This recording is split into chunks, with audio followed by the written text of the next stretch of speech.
Hello and welcome back. I'm Benjamin Williams, and today we're within the infrastructure section within Boson NetSim.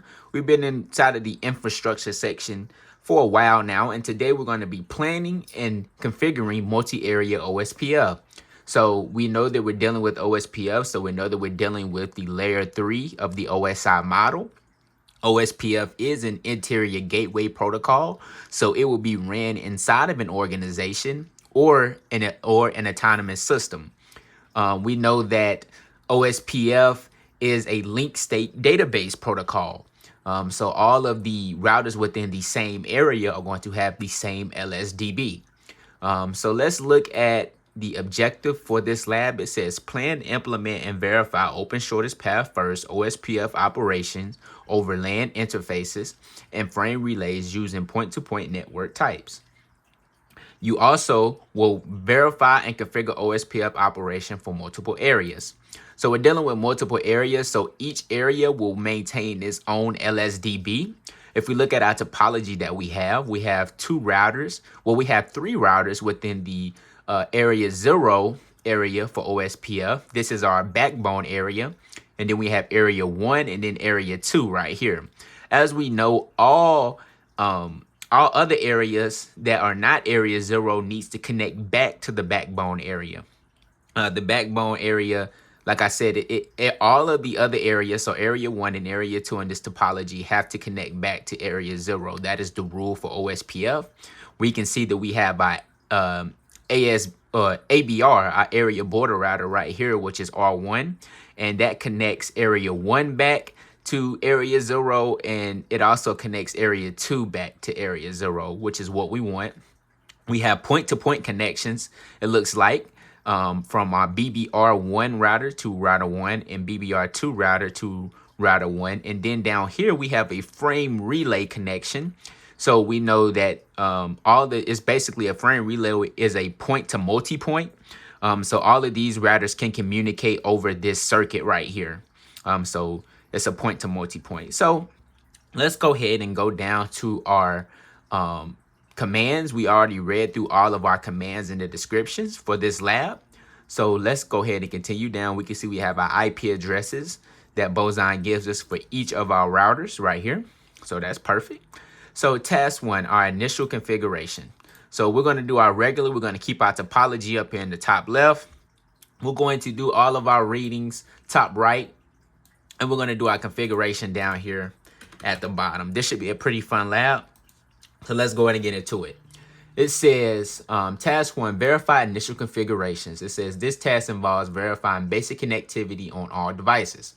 So it says on all routers, verify IP address and state of each interface. The line and protocol state of each of the configured interfaces on each router should be up. So let's just kind of go up so we can kind of still see our IP address information in the table. And let's pull up all of our routers. So we have BBR1 up. Let's pull up BBR2, router 1, router 2, router 3, and router 4. Perfect. All right.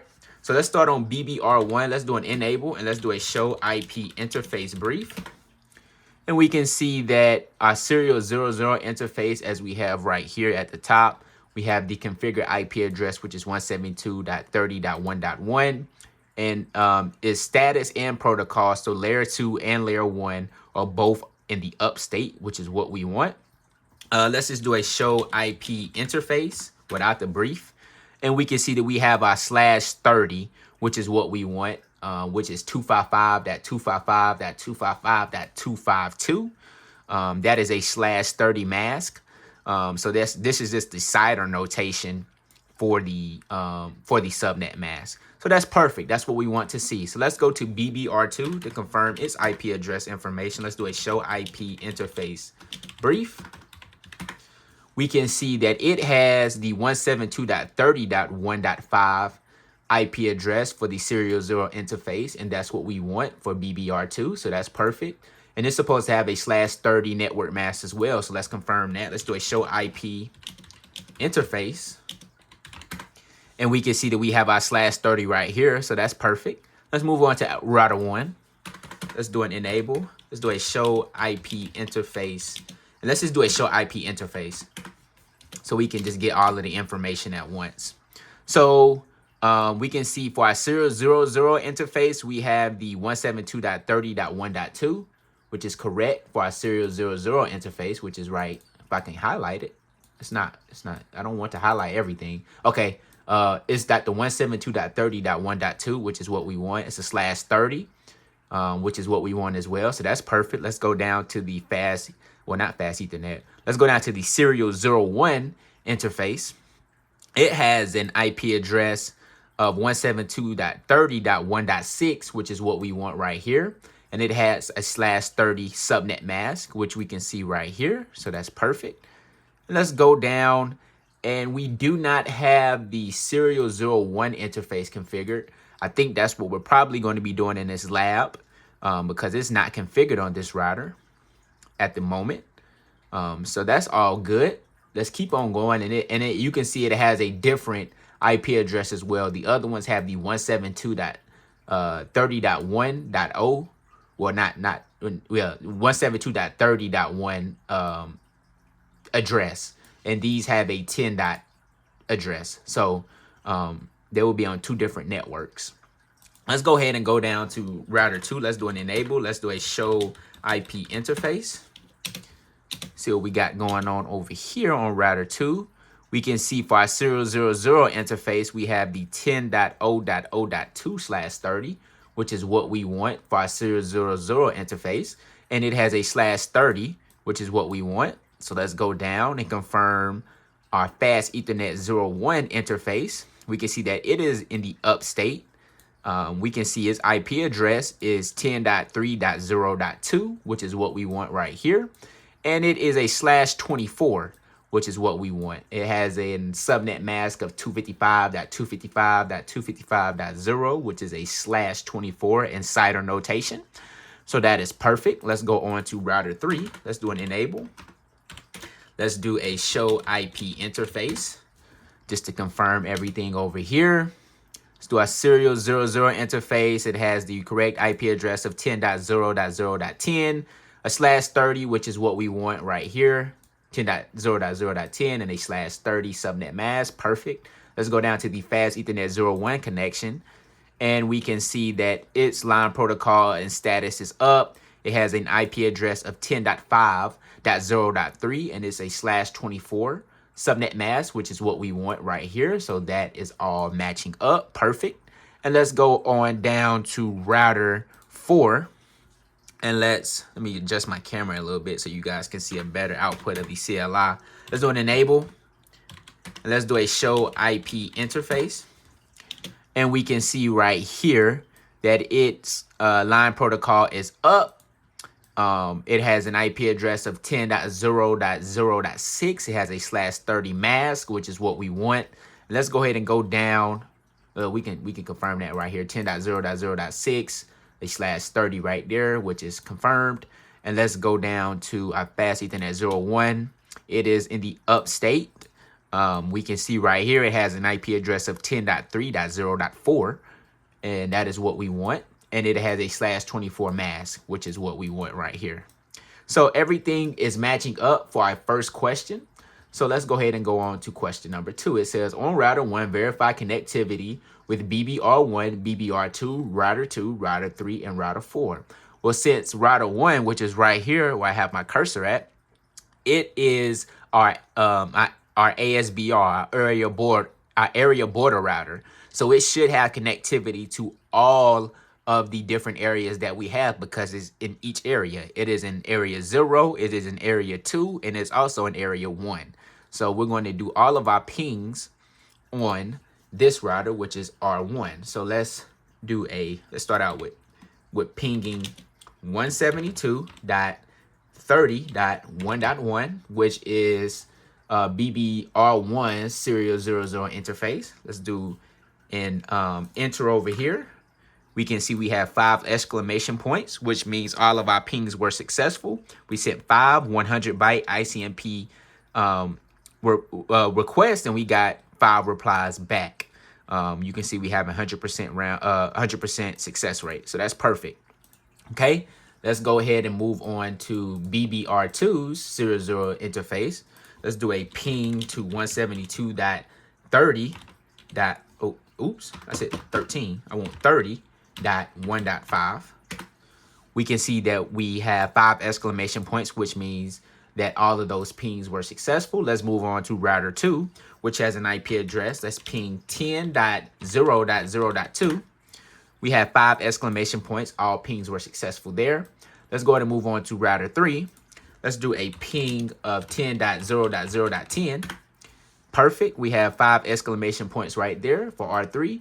And R4, let's go ahead and ping that address, which is ping 10.0.0.6. And we have 5 exclamation points there. So our pings were successful. Ping is a good tool to use just to verify connectivity within your network. So that's perfect. It says right here, all pings should be successful, which they were. So it says from router 2, ping R4's fast Ethernet 10 interface. Okay, so from R2, ping R4's fast Ethernet 10 interface, which it has an IP address of 10.3.0.4.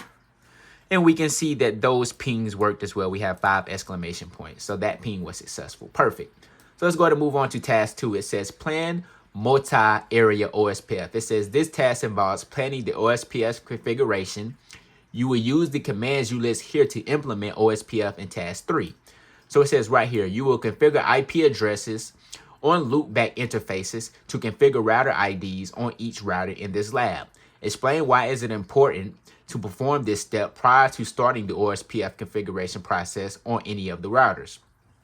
So when using OSPF, OSPF needs a stable IP address for the neighborships to stay up. If you don't configure a loopback, basically when you configure a loopback interface, that IP address is going to stay on the router. That's basically how you can identify the router, by the loopback address. The loopback interface address will not change. Now, if you configure an interface IP address can change. So you do not want that when you're configuring OSPF, because you need stable IP addresses when using OSPF to keep the neighborships up.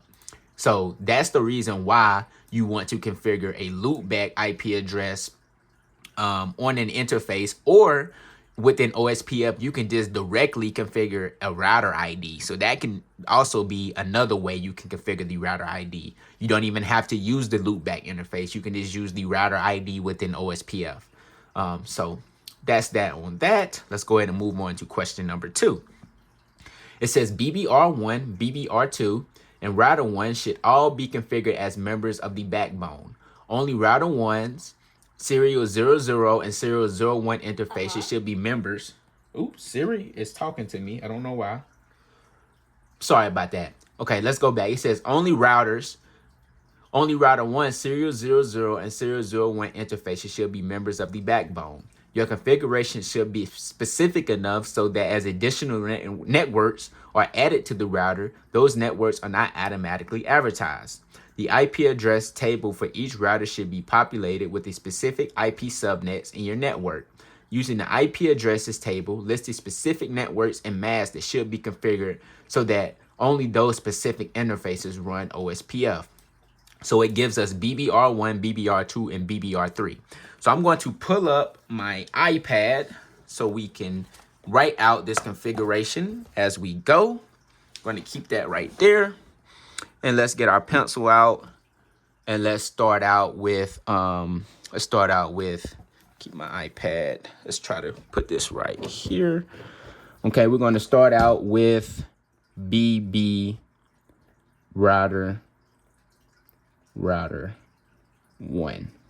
Okay, so BB router 1. So let's go to BB router 1 right here on our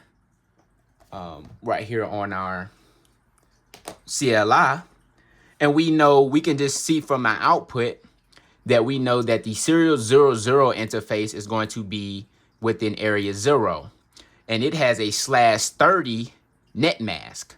So we know that we're going to be configuring an IP address or a network of 172.30.1.0, and since it's a /30, you're going to be 0.0.0.3 for area 0. This is the command that we will be running for this particular router. And the reason that we did O.O.O.3 is because OSPF uses a wildcard mask.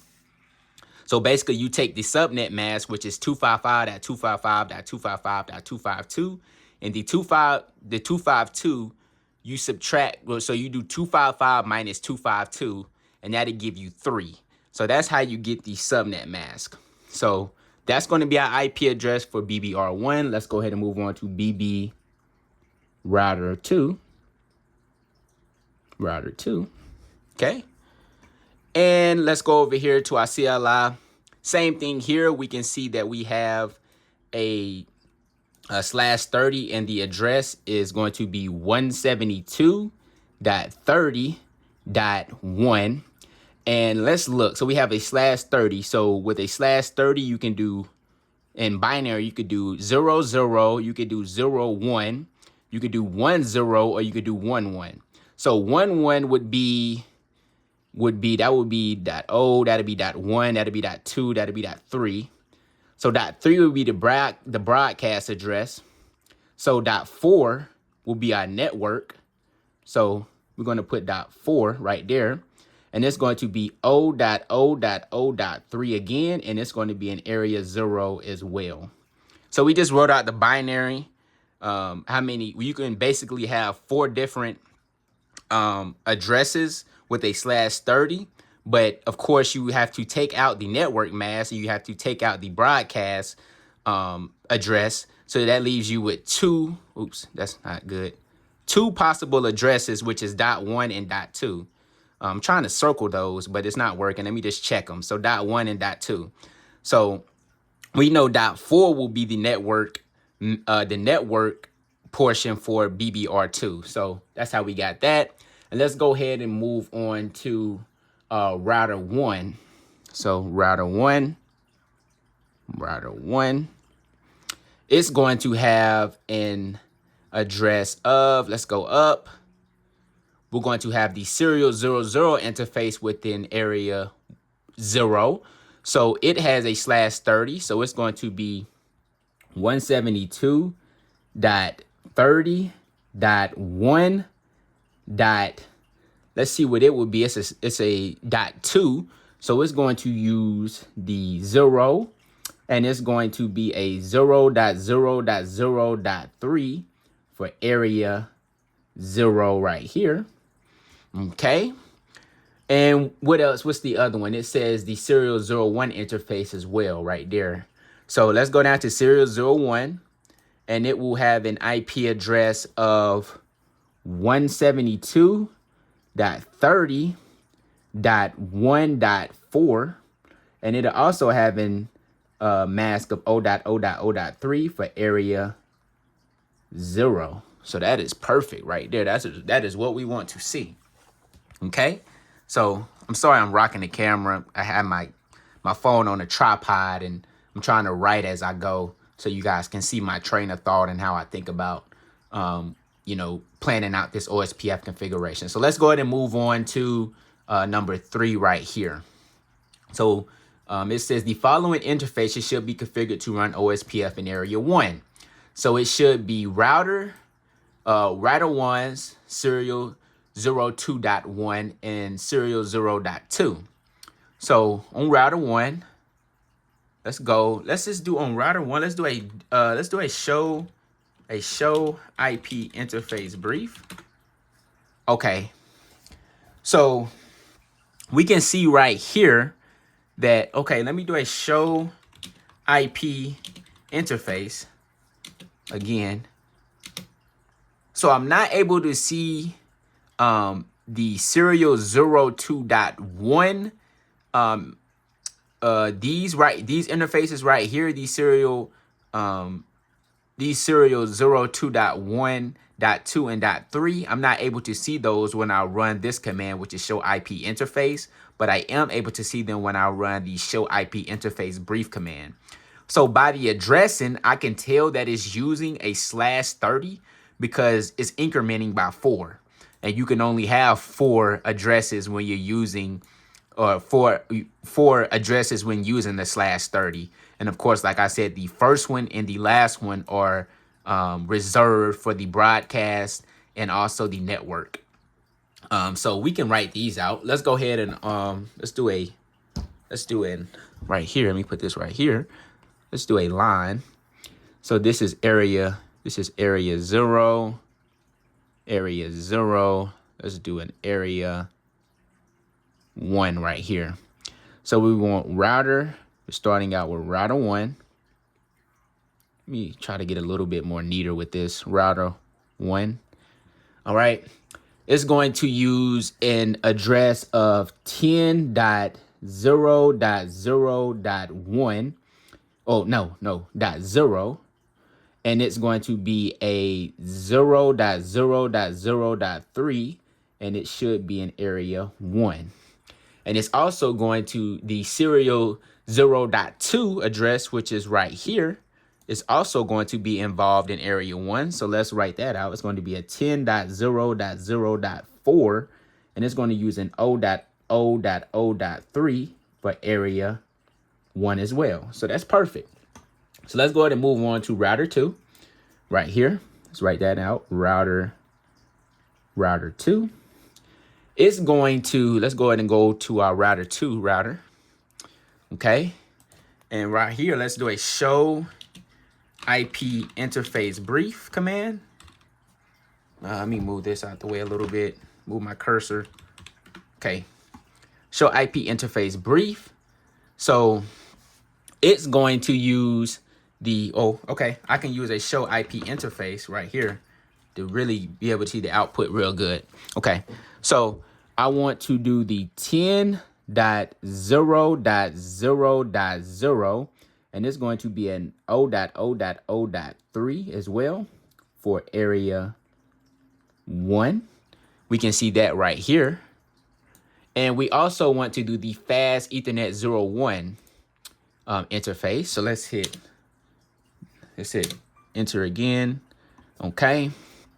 And we can see that it is using this address. It's a /24. So we're going to use a 10.3.0.0, and it's going to be an O.O.O.255 for area 1 for this interface right there, because it uses the /24.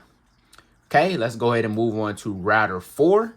Let's write that right here. Router 4. Okay. Let's move on to router 4 right here. Okay. And let's just go up in the output, and we can see that it's going to use the serial 00 interface for area 1. So that address is going to be 10.0.0.4. And it's going to be an O.O.O.3. And it's going to be in area 1 as well. And also it's going to use the fast Ethernet 10 interface, which is right here. And it's using a /24 net mask. It's going to be a 10.3.0.0. And it should be a 0.0.0.255 in area 1. So let's go ahead and cut that off right there. Okay. Alrighty. So it says right here, your configuration should follow the same network and IP routing table restrictions given in the previous step. Using the IP address table, which network parameters should be used to satisfy this requirement? So we just wrote those out right here. So that's perfect. Let's go ahead and move on to step 4. Step 4 says the following interfaces should be configured to run OSPF in area 2.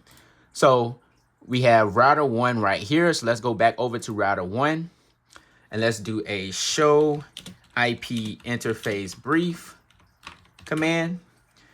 And we can see that its serial 02.3 interface is going to be used. So that's this address right here.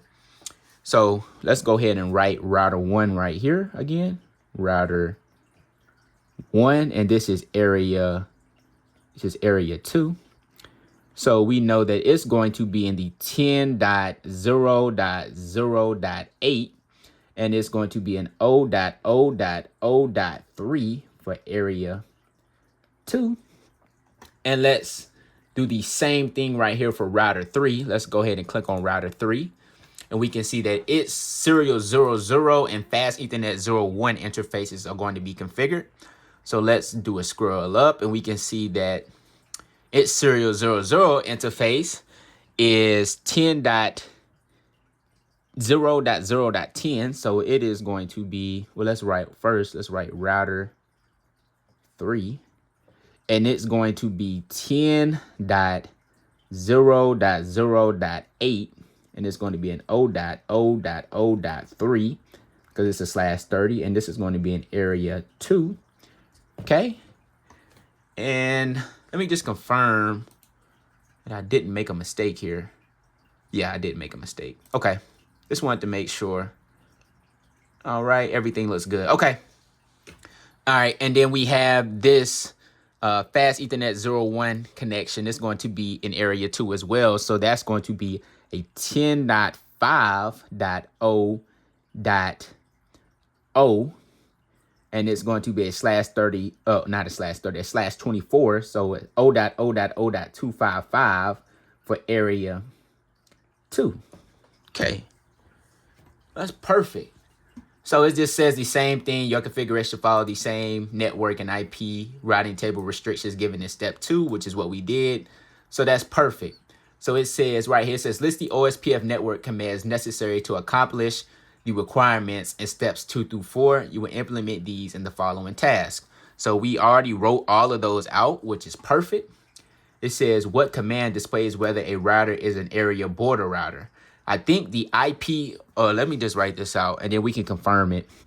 I think the show IP OSPF command will show you that. For 7, we're going to put what command displays a router's OSPF adjacency. Well, we can do a show IP OSPF adjacency to see the adjacency information. I think I spelled that wrong. I definitely did. So it's ADJACENCY.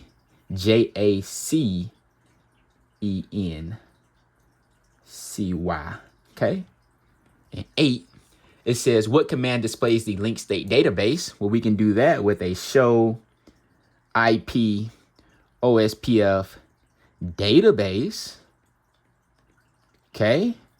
And 9 is asking what command displays whether the link state information was learned. Okay. What command displays whether the link state information that was learned was correctly added to the IP routing table? Well, you can do that. You can see the routing table with a show IP route. Okay. So these are all of our configurations and answers to the questions right here. So task 3, it says configure and verify multiple area OSPF. It says this task involves implementing and verifying the configurations planned in task 2 on all 6 routers. So it says right here, it says configure each router in area 0 with an It says configure each router in area 0 with a loopback 0 interface using the following IP addresses and subnet mask. So we're going to start on BBR1. Let's go ahead and start here. Okay. So let's configure, it says configure each router in area 0 with a loopback 0 interface. Okay. So let's do a configure terminal. And let's do an interface loopback 0. So I just put interface L0 to have the not have to put the whole loop back, just put L0. Okay, and let's do an IP address of, it wants me to do an 11. Let me highlight this. Wants me to do 11.11.11.11. And it wants a net mask of 255.255.255.0/24. Let's do a no shutdown to bring that up or make sure that it's up. Let's move on to BBR2. It wants me to do a 2.22.22.22.22 over here. So let's do a configure terminal, conf t. Let's do an interface loopback 0 or interface L0. Let's do an IP address of 222 or 222.22.22.22, 255.255.255.0. Let's do a no shut to make sure that's up. And lastly, let's go on router 1. Let's do a configure terminal over here. Let's do an interface L0. Let's do an IP address of 1.1.1.1, 255.255.255.0. Perfect. Let's do a no shut to make sure that is up. Okay, so that's what we just did right there. It says configure each router in area 0 with the specific network commands so that the following interfaces run and advertise OSPF area 0 networks. Use 1 as the OSPF process ID. Okay, so let's bring our addressing back up over here. Let's put it right there. Okay, let's start out on BBR1. Okay, so let's give the proper commands over here. So we're going to do an exit. Let's do a router OSPF with a process of 1 like it said. Let's do a network. Let's do a 172.30.1.0.0.0.0.3 in area 0. Okay, so that's the first one that we wrote right there. And let's go ahead and move on to BBR2.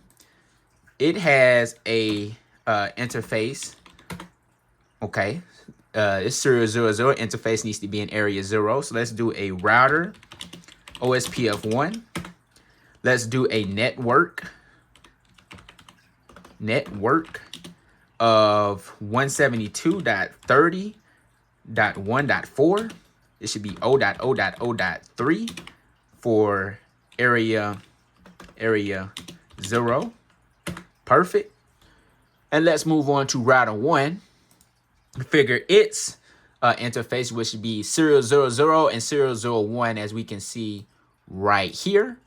So let's go ahead and configure that. It should be, let's do an exit. Let's do a router OSPF with a process of 1 right there. Let's do a network of 172.30.1.0. It should be at 0.0.0.3 for area 0. Perfect. Let's do a network of 172.30.1.4, and it should be 0.0.0.3 area 0 as well. Okay, so it says on all 3 routers, verify that the loopback 0 interface IP address was selected as the router ID. Okay, we can do that here. Or we can see our adjacencies coming up. We can do a do show IP OSPF. And we can see that the router ID for this particular router is 11.11.11.11, which we configured. We can do the same thing here, which is a 1 second. I'm going to pause this video and we're going to start exactly where we left off, which is right here. So I'm going to stop this video and upload another video, but we're going to stay right here where we're at. So 1 second and just watch the next video after this one, because this one is getting kind of long and I don't want it to take so long to upload. So watch the next video to continue this configuration.